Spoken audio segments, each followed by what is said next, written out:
Good morning, everyone. It is our pleasure to share our Community Workers Beat the Virus campaign with you all.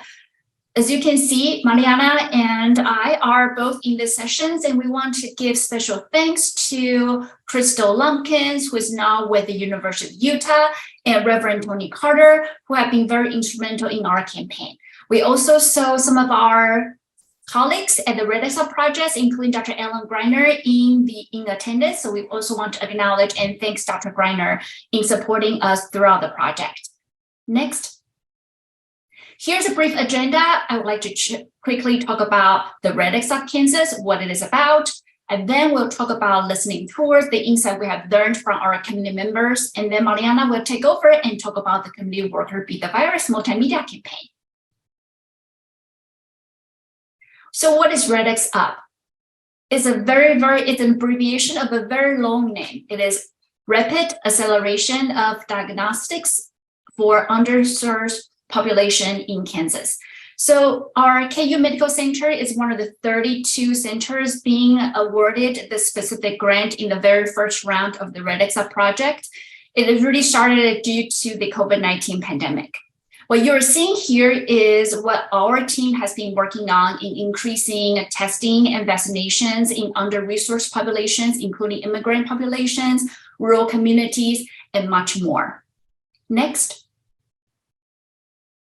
We specifically work with 10 partners, and now we actually have a project that we're now expanding up to 20 partners. So these partners are spread throughout Kansas, including federally qualified health centers, local health departments, and community coalitions.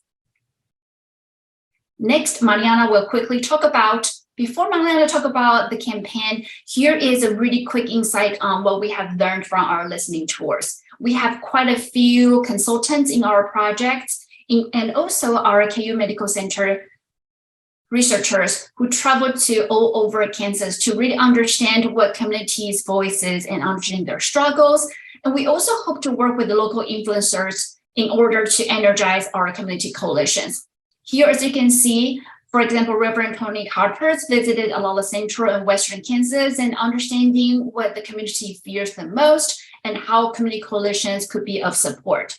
On the right, you also will see Dr. Vicki Coley-Akers, who also participated in a lot of community coalition meetings to provide additional insights and help them understand how to best move some of the projects forward.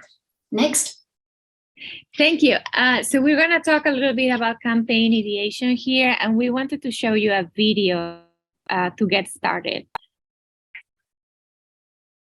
I got my test. Hasta la prueba 3 oportunidades, prova que vacina. I chose to get the COVID vaccine. Las minorías como los latinos Ayúdanos a superar la pandemia. Get tested and vaccinated. I urge you to get tested. If I read instead of trying to do what I was doing, I didn't turn into something. Mimi naitwa Leila na nimepokea chanjo yangu. I think that was awesome. So that was a little teaser of the video campaign. And the idea really originated at a community health worker forum with the regional community health worker collaborative in Kansas City, Kansas. Broderick Crawford, who was the community principal investigator, along with Dr. Allen Greiner and Dr. Ellerbeck, they were the principal investigators of this grant. So Broderick and I were at the Community Health Worker Forum talking about Red X Up and how we could partner. And then community health workers had this idea of sharing the stories of their clients, the stories that they were hearing from the people they were helping. Some of them were helping them with housing, with food, many different needs, and embed those stories into messages to invite their clients to get vaccinated and tested.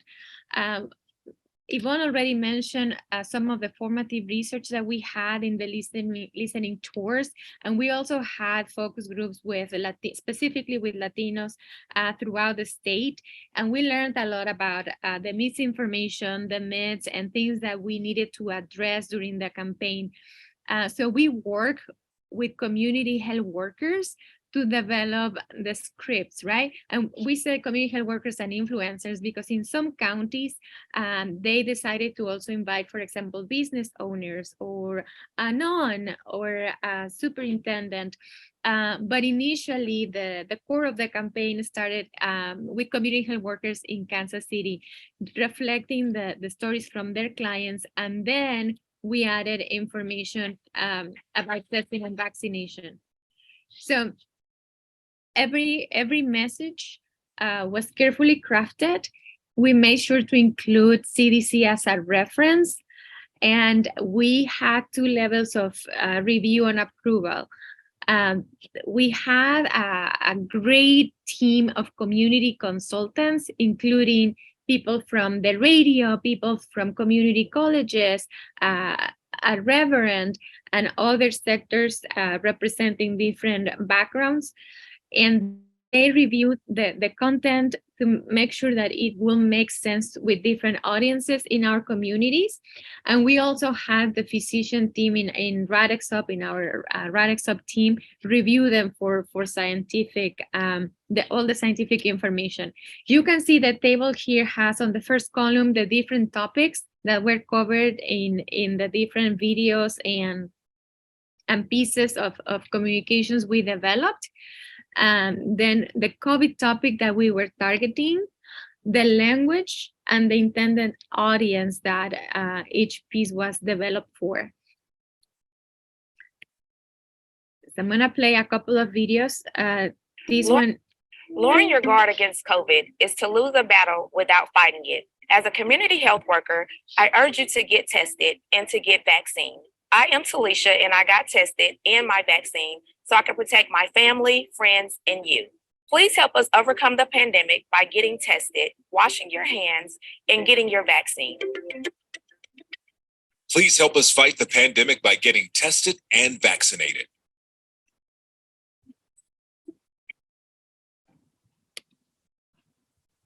Yo soy José Miranda, soy coordinador de recursos de salud. Probablemente usted y yo hemos perdido algún familiar o algún amigo en esta pandemia. Protejámonos el uno al otro. Si usted planea viajar, si usted ha viajado, hágase la prueba en los primeros 3 o 4 días después de su regreso.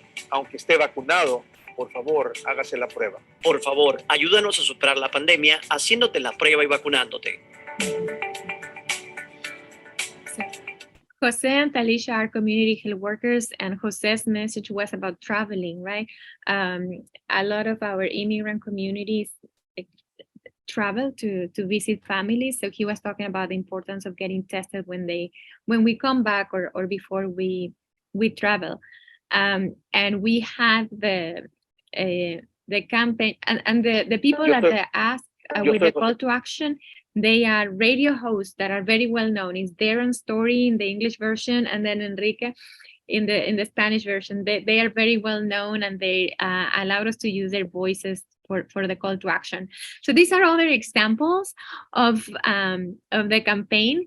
In total, we produced 46 30-second video clips in 7 languages. And we had 52 Facebook, Twitter, LinkedIn, and Instagram posts in Spanish and English. And we had 2 print ads and 27 30-second radio spots. These are some examples of social media featuring different community health workers, different languages, and different messages. And in each of the 10 counties, we partnered with a community group. And we also partner in many cases with their local health department. These ones in particular were with the Health Equity Task Force. So you see the logo of the UG Local Health Department, the Health Equity Task Force in Wando County, the Community Health Worker Collaborative, and then our RADXUP and Learning Collaborative logos. So we talked with our community consultants to determine the best channels of distribution for the campaign, and that's how we came up with the different channels. We had an approved budget and then partnered with an agency to do all the media buy. So we had from radio to social media to television in English and Spanish and newspapers.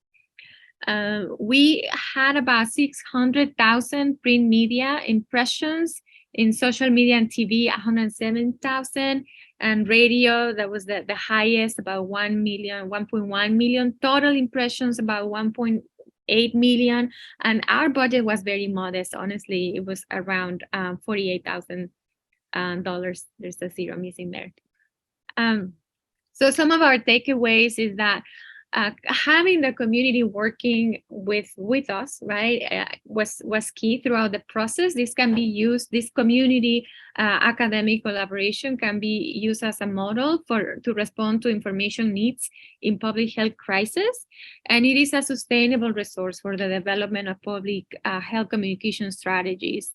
They can help throughout the process from development to determining appropriate traditional and digital media channels to reach our communities effectively.